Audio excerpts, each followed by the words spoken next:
Alors, de retour sur le Facebook Live En Marche pour ce campus des territoires à Bordeaux. J'ai l'honneur de recevoir la belle Brune. Comment vas-tu? Très bien, merci beaucoup à toi. C'est moi qui suis très heureuse d'être ici et de passer un moment avec toi, avec aussi ceux qui nous écoutent. Alors Brune, on va le rappeler, donc Brune Poirson, donc secrétaire d'État auprès du ministre de la Transition écologique et solidaire. Pas trop dur? Pas trop dur, au contraire. Je me dis déjà que ça va être dur de quitter ce lieu, ce moment, parce que pour ceux qui ne sont pas là, je crois qu'ils ont vraiment raté quelque chose. Peut-être qu'ils ne l'ont pas fait exprès, mais il y a une ambiance très particulière ici aujourd'hui et c'est très enthousiasmant. C'est familial, c'est voilà, chaleureux. C'est ce qu'on retrouve. C'est bon enfant dans le bon sens du terme. C'est vraiment l'ADN En Marche. Exactement. Chacun, on se parle, on échange. Il y a plein de choses qui naissent de tous ces échanges et ces conversations. C'est merveilleux. Alors, qu'est-ce que tu penses de ce premier campus? Je pense que c'est excellent, à plusieurs titres. Excellent d'abord d'avoir un lieu comme ça où on peut tous se réunir, des adhérents, des animateurs de comités locaux, en passant par les députés et les ministres. Ça, c'est très important parce que finalement, à la base, on est tous des adhérents d'En Marche et il faut qu'on puisse échanger.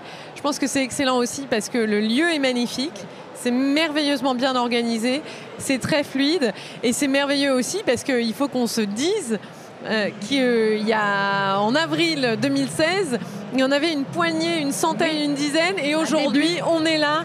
On est des milliers partout dans toute la France et ici en particulier. Alors je rappelle évidemment 3500 marcheurs ce week-end. 3500 marcheurs ici et puis bien plus dans le reste de la France. Alors on va arriver à ton actualité, Brune. Alors aujourd'hui, on les voit de plus en plus pointer du doigt sur les réseaux sociaux.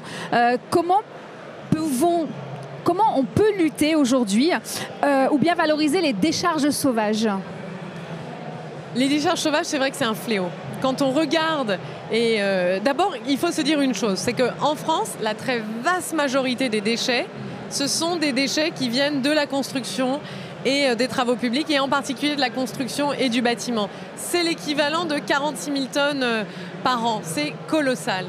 Et il y en a beaucoup qui finissent effectivement dans des dépôts sauvages. Et ça c'est un vrai fléau pour chacun.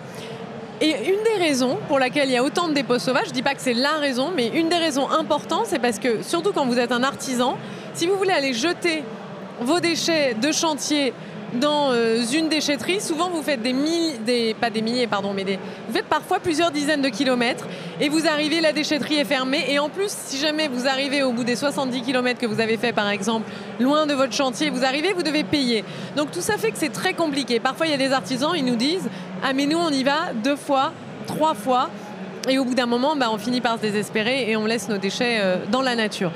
Donc le principe, et ce qu'on a fait, c'est qu'on a réuni l'ensemble de la filière et les élus locaux, et on a décidé, ensemble, collectivement, qu'il y aurait le principe de la reprise gratuite des déchets du bâtiment qui auraient été triés au préalable, premièrement.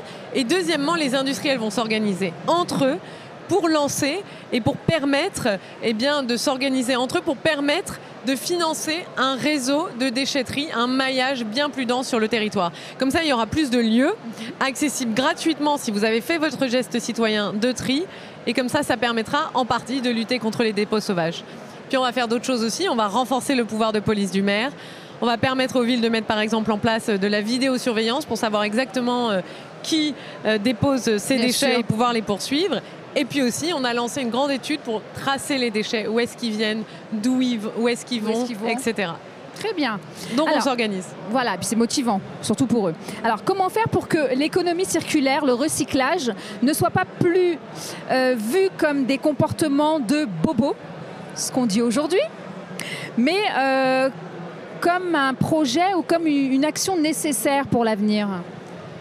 Moi déjà, je crois qu'il y a une chose qui est importante et qu'il faut réaliser, et d'ailleurs je l'ai vu dans les études, chacun en France, chacun veut faire plus pour l'environnement. Et bien sûr, plus vous êtes modeste, plus parfois c'est compliqué. Et un des premiers gestes, un des gestes les plus faciles, c'est déjà de changer notre rapport aux objets et se dire que derrière chaque objet, chaque produit, le moment où il est en fin de vie, où il devient un déchet, il peut être une ressource pour autre chose. Et finalement, ce sont des gestes qui sont assez simples et qui sont accessibles à tout le monde. Et oui, on peut se dire que c'est une préoccupation de bobo, mais je crois qu'il y a une préoccupation qui est commune à chaque Français, qui est de pouvoir faire plus pour la planète, chacun à son échelle. Et d'ailleurs, quand on regarde, il y a des sondages qui sont sortis là, notamment le 3 septembre, un sondage récent, qui montre, cette enquête, elle montre qu'il y a plus de 98% des Français qui se disent prêts à trier leurs déchets et qui veulent qu'on les aide à justement pouvoir mieux trier. Et tout ça, c'est important. Ça passe aussi avec des changements de comportement. Et l'économie circulaire, c'est pas quelque chose de bobo parce que c'est lutter contre le gaspillage. C'est lutter contre cet argent qui est jeté par la fenêtre parce qu'on consomme trop ou mal. Et par exemple, moi j'ai été avec le Premier ministre à Roubaix voir une famille très modeste qui avait décidé de passer au zéro déchet. Ils ont calculé en fabriquant par exemple certains de leurs produits ménagers ou en faisant attention aux produits qu'ils achetaient, même si au départ ça peut coûter un tout petit peu plus cher. Sur le long terme, ils se sont aperçus qu'ils faisaient des économies, l'équivalent de 150 € par mois. Donc l'économie circulaire, la lutte contre le gaspillage, c'est en réalité un gain de pouvoir d'achat. C'est bon pour l'économie, c'est bon pour la planète et ça a du sens. Exactement. Et chacun y a droit. Voilà, puis on vit tous sur la même planète. Enfin, à un moment donné, il faut se poser des questions. Alors, comment répondre à l'appel de la jeunesse sur l'écologie? Parce qu'on les voit de plus en plus impliqués, ces jeunes. Oui, et c'est une super nouvelle. Moi, je leur dis, continuez à vous mobiliser, ne lâchez rien, allez-y, continuez. Pourquoi ? Parce qu'en fait, finalement, en ce moment, on est entre deux mondes. On est dans le monde du XXe siècle, où tout était organisé finalement, et tout s'est organisé sans penser à l'environnement. Par exemple, typiquement, l'agriculture. Au sortir de la Deuxième Guerre mondiale, il fallait qu'on nourrisse tout le monde. Et donc, on a mis en place une agriculture industrielle intensive. Cette agriculture-là, c'est très bien. Elle a permis de nourrir tout le monde. Mais aujourd'hui, on s'aperçoit, avec la préoccupation de préservation de la planète, qu'elle fait aussi du mal à la planète. Et donc ça, c'est le modèle du XXe siècle. Au XXIe siècle, on doit réinventer un modèle agricole, par exemple. Mais comment ça se fait ? Il y a beaucoup de forces qui nous laissent dans le XXe. Les jeunes, ils sont là pour nous pousser dans le XXIe siècle, pour nous dire allons-y. Et donc, il faut continuer. On a besoin d'eux plus que jamais. Donc, ne lâchez rien, les jeunes, continuez. Exactement, puis ils sont toujours contents de te voir de toute façon. Ah ben c'est surtout moi qui suis toujours contente de les voir. Ils me motivent, ils me donnent la pêche, c'est génial. Ça va dans les deux sens. Voilà. Alors, toi personnellement, qu'est-ce qui a fait cet engagement politique? Qu'est-ce qui a fait que tu t'es dit allez, j'y vais, moi aussi j'y vais, je veux défendre, j'y vais? Il y a 3 choses. 4. La première, c'est que l'environnement a toujours été mon combat. Et donc au bout d'un moment, on a envie de le porter jusqu'au bout. La première. La deuxième, c'est la candidature d'Emmanuel Macron. Moi, je crois fondamentalement dans son projet politique. C'est la première fois, je parlais du 21e siècle, c'est la première fois que quand j'ai écouté un homme politique, je me suis dit qu'il avait une réponse aux défis du 21e siècle, qui dépassait les vieux clivages gauche-droite, par exemple. La troisième raison aussi, c'est que je suis devenue maman. Et pour moi, devenir mère, c'est pas me replier sur ma cellule familiale, c'est au contraire tout faire pour changer la société parce que j'ai une responsabilité d'autant plus importante. Et puis la dernière, c'est parce que j'ai eu la chance d'avoir du soutien en tant que femme, de rencontrer d'autres femmes impliquées en politique qui m'ont dit « Vas-y, tu peux le faire, ose, ça peut marcher ». Voilà, ces 4 raisons-là. Alors, par rapport à cet engagement, quel message tu pourrais faire passer à ces femmes qui vont venir te voir et te dire « Mais non, mais c'est quand même un milieu d'hommes, c'est quand même, voilà, est-ce qu'on va m'entendre, est-ce qu'on va me faire la place ?» Moi, je leur dirais « Vous n'êtes pas seuls. Parlez-en autour de vous. Essayez de trouver des soutiens. Et il y en a beaucoup à En Marche. Et En Marche s'organise pour ça. Si vous vous posez des questions, au lieu de trouver les réponses seules, est-ce que j'y vais pas, ne vous dites pas oui ou non, ne trouvez pas la réponse toute seule, partagez cette question-là. Juste se questionner et la partager avec d'autres femmes, vous verrez qu'après, la réponse va venir automatiquement et ça va être un oui. Engagez-vous parce que vous l'aurez partagé, parce qu'il faut qu'on se soutienne, parce que oui, on est encore des pionnières à notre génération en politique. Je pense que le message depuis tout à l'heure, soit il est rentré, soit c'est pas compris. Mais en tout cas, on va continuer tout au long du Facebook Live. Alors, allez les femmes en politique. Allez les femmes.